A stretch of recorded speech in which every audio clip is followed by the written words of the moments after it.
বিসমিল্লাহির রহমানির রহিম। প্রিয় দর্শক, আসসালামু আলাইকুম। বিডি চ্যানেল 4-এর আত্মশুদ্ধিমূলক আলোচনা অনুষ্ঠানের শুদ্ধ মনের পঞ্চম পর্বে আপনাদেরকে আমন্ত্রণ জানাচ্ছি। আজকের বিষয় মিথ্যা ও প্রতারণা বা নেফাকি। এটি কলবের বদ গুণাবলীর অন্যতম। বদগুণ মানুষকে অপবিত্র করে, আগে বলেছি, অপবিত্র করে এবং আল্লাহ থেকে দূরে রাখে। তো মিথ্যা এমন একটা পাপ যেটাকে আল্লাহ মিথ্যাকে জঘন্য অপরাধ বলেছেন এবং মিথ্যার জন্য মারাত্মক শাস্তির ব্যবস্থা রেখেছেন। আর মিথ্যাকে বলা হয় সমস্ত পাপের মূল। মিথ্যা থেকে প্রতারণা আসে, আর মিথ্যুক তার অন্তরে নেফাক ধারণ করে, এজন্য তাকে মুনাফিকও বলা হয়।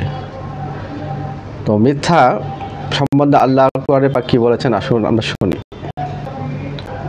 আল্লাহ পাক সূরা বাকারার 10 থেকে 12 নম্বর আয়াতে বলেছেন, ফি কুলুবিহিম মারাদুন ফাজাদাহুমুল্লাহু মারাদান ওয়ালাহুম আযীম বিমা কাফারু। তাদের অন্তরে রয়েছে ব্যাধি,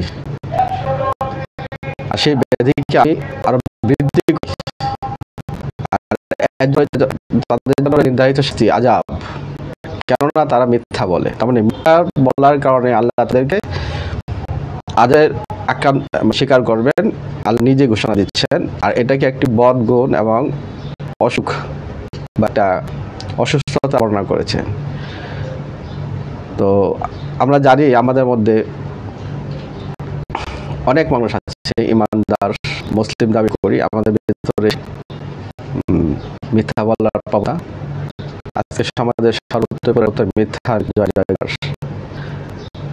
মিথ্যা না বলে মানুষ পায় না, মিথ্যাকে একটা কৌশল বা সুন্দর আর্ট হিসাবে মনে করে। বিশেষ করে মুঠোফোন আসার পর আরো বেশি। এক জায়গায় অবস্থান করার পরও আরেক জায়গার নাম বলে দেয় যে আমি অমুক জায়গায় আছি, বাড়ির কাছে আসি বা অফিসের কাছে আসি, অত মিথ্যা বলা হচ্ছে।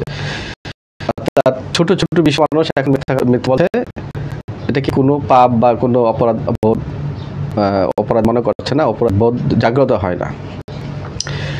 এইসব ব্যাপারে আমাদের সচেতনতা দরকার, কারণ কোরআন এবং হাদিসে কিভাবে এই পাপ মিথ্যাকে কত জঘন্যভাবে উপস্থাপন করা হয়েছে, তার শাস্তি নির্ধারণ করেছে। আমরা যদি না জানি তাহলে আমরা এই পাপে নিমজ্জিত হয়ে যাব, আর এই নিমজ্জিত হয়ে যাওয়ার কারণে আমরা ইহকাল এবং পরকাল দুই জায়গায় আক্রান্ত হব, ধ্বংসপ্রাপ্ত হব।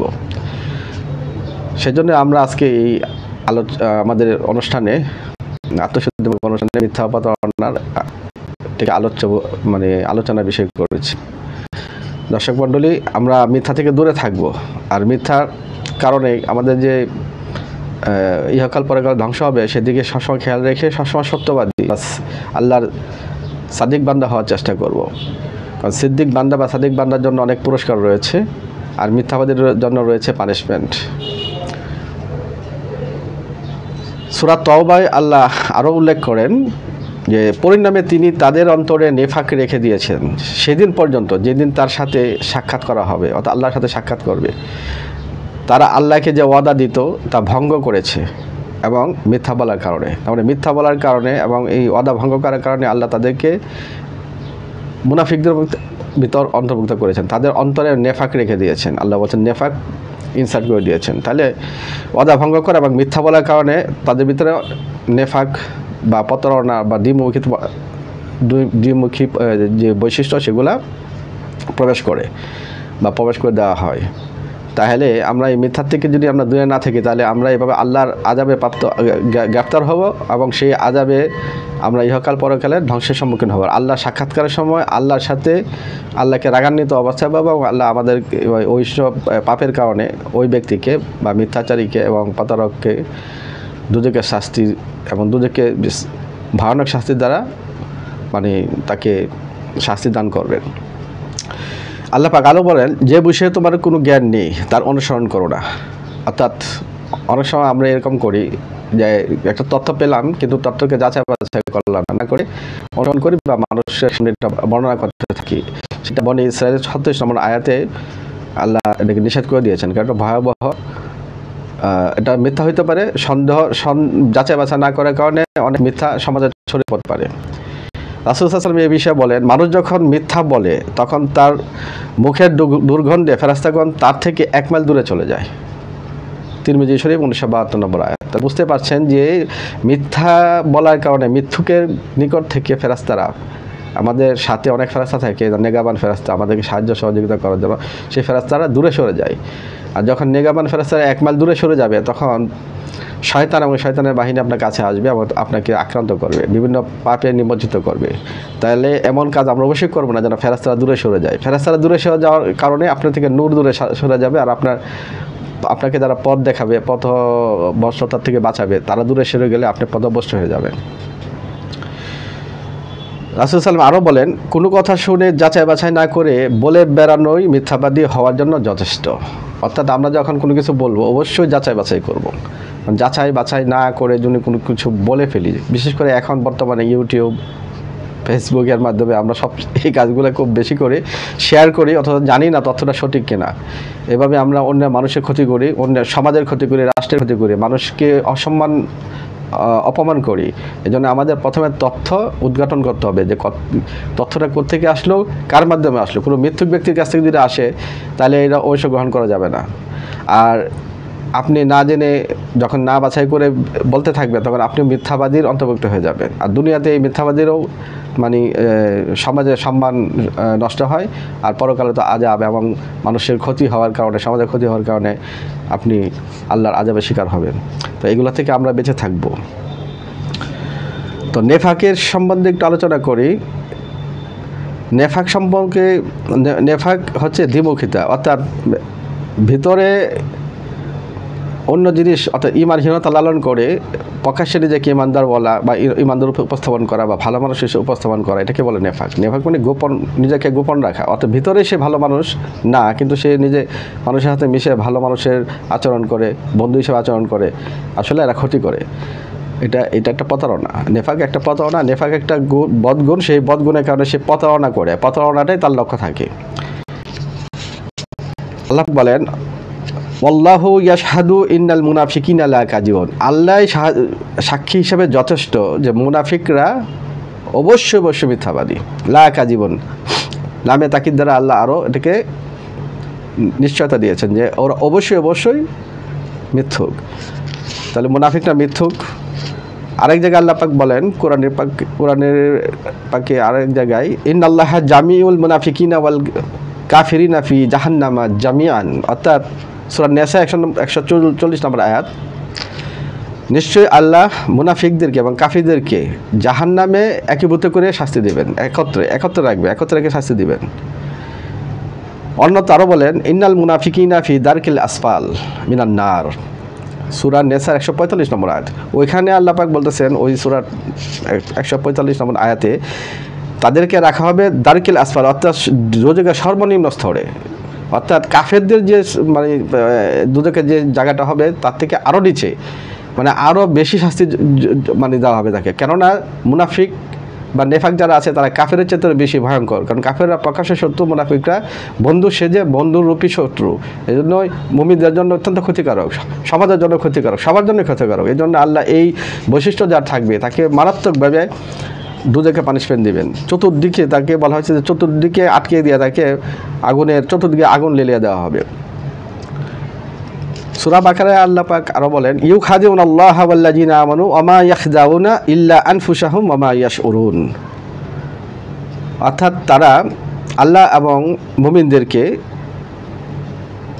প্রতারণা করতে চায়, অথচ তারা আল্লাহ এবং আল্লাহর মুমিনদেরকে প্রতারিত করতে পারে না, বরং তারা নিজেদের প্রতারিত করে।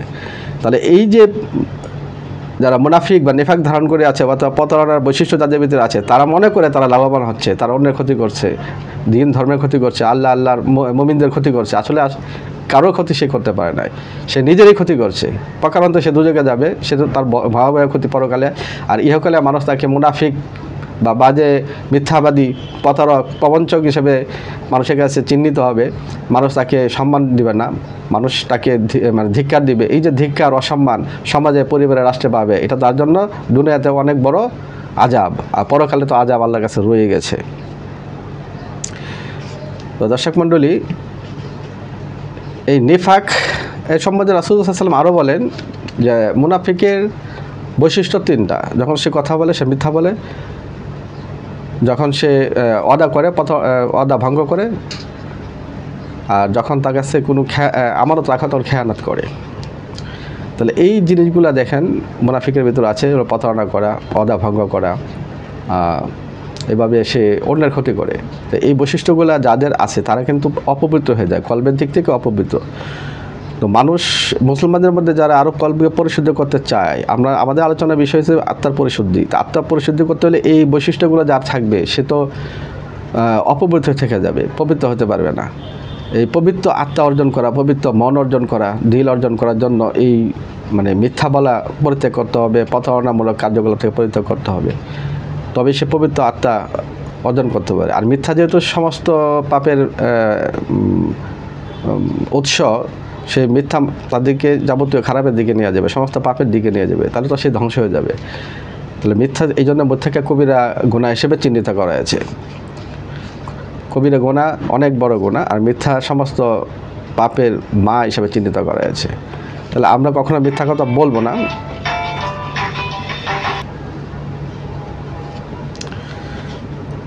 তো দর্শক মণ্ডলী, মিথ্যা থেকে আমরা নিজেকে বাঁচিয়ে রাখবো। আর মিথ্যা যাবতীয় পাপের উৎস, মূল। আর মিথ্যুকের ইবাদত তো কবুল হয় না। যে মিথ্যা কথা বলে সে তো কাজিব, সে কাজিব থেকে কাজ্জাব হয়ে যেতে পারে, বড় ভয়াবহ মিথ্যুক হয়ে যেতে পারে। আর আল্লাহ রাসূল চান যে আমরা যেন সিদ্দিক বা সালেহ বান্দা হইতে পারি, মুসলিম বান্দা হইতে পারি। কিন্তু আমরা যদি মিথ্যা বলি তাহলে আমরা সালেহ বান্দা হওয়ার সম্ভাবনা একেবারেই থাকবে না, ক্ষীণ। তাই মিথ্যা এবং প্রতারণার হাত থেকে, প্রবঞ্চনার হাত থেকে বাঁচতে হবে। যে প্রবঞ্চক বা প্রতারক, তার তো কোনো দিন নাই, ধর্ম নাই। সে সবার ক্ষতি করবে, সে শুধু নিজের কল্যাণটাই চিন্তা করবে। সে নিজের কল্যাণ করতে গিয়ে অন্যের অকল্যাণ, অন্যের ক্ষতি করার জন্য সে ঝাঁপিয়ে পড়বে এবং অন্যের জীবন ধ্বংস করবে, অন্যের সমাজ ধ্বংস করবে, কিন্তু নিজের স্বার্থকে সে প্রাধান্য দেয় এবং বড় করে দেখে। তাহলে এইটা মারাত্মক অসুখ কলবের। তো এইটা মানুষের কলবের থেকে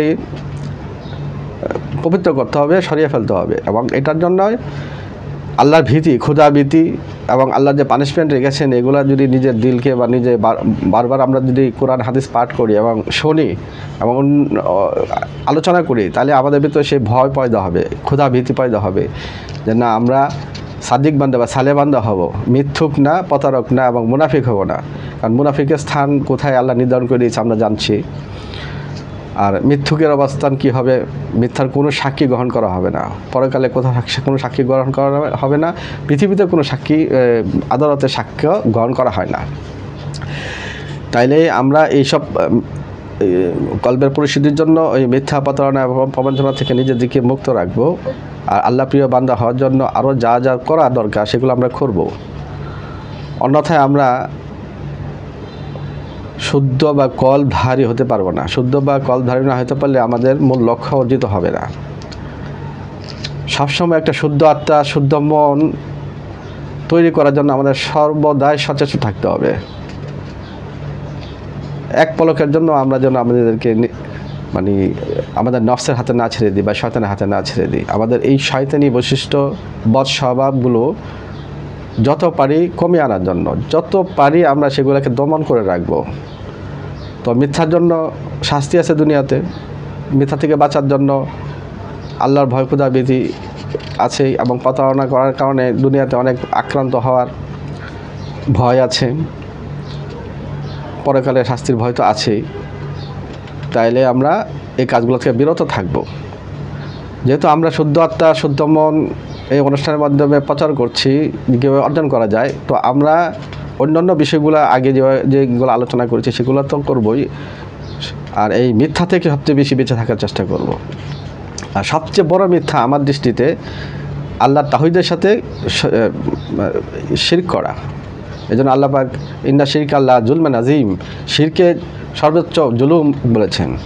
কারণ এটা একটা মিথ্যা, কারণ আল্লাহ এক, অদ্বিতীয়, অথচ আমরা আল্লাহকে মূর্তি বা বিভিন্ন আকৃতিতে পূজা করি বা করি, চেষ্টা করি, আল্লাহকে অনেক অবয়ব দেওয়ার চেষ্টা করি। এগুলা সম্পূর্ণই মিথ্যা, সবচেয়ে বড় জুলুম। তো এটার সাথে মিথ্যা জড়িত। অতএব আমরা সবসময় আল্লাহর তাওহীদকে ধারণ করব, শিরক মুক্ত একটা জীবন যাপন করব এবং শিরক মুক্ত একটা কল ধারণ করব, একটা সালেহ দিল অর্জন করব, একটা পবিত্র আত্মা, সংস্কারমূলক আত্মা, যে আত্মাতে নূরান্বিত আত্মা, সেই আত্মায় আল্লাহর নূর এবং রাসূল সাল্লাল্লাহু আলাইহি ওয়াসাল্লামের নূর এবং ইমানের নূর থাকবে, কোরআনের নূর থাকবে। এর মাধ্যমে আমরা পবিত্র হব, আর পবিত্র হলেই আল্লাহ আমাদেরকে সেই স্থান দিয়ে দিবেন যে স্থান আল্লাহর প্রিয় বান্দাদের বা আল্লাহর মুকাররিমিন বান্দাদের আল্লাহ দিয়ে থাকেন। তাহলে শুধু আজকে শেষের দিকে এটাই বলবো, সুধীমণ্ডলী, প্রিয় দর্শক, আপনারা এগুলো থেকে বেঁচে থাকবেন, অন্যদিকে উপদেশ দিবেন, নিজেরা বেঁচে থাকবেন, একটা শুদ্ধ মন এবং একটা শুদ্ধ আত্মা নিয়ে আল্লাহ সন্তুষ্ট অর্জনের সচেষ্ট থাকবেন। অন্যদিন হয়তো আরেকটা বিষয় নিয়ে আলোচনা করব, কলবের অসুখ। আজকে এই পর্যন্তই, ভালো থাকবেন। আমা আলাইনা ইল্লাল বালাগ। আল্লাহ হাফেজ।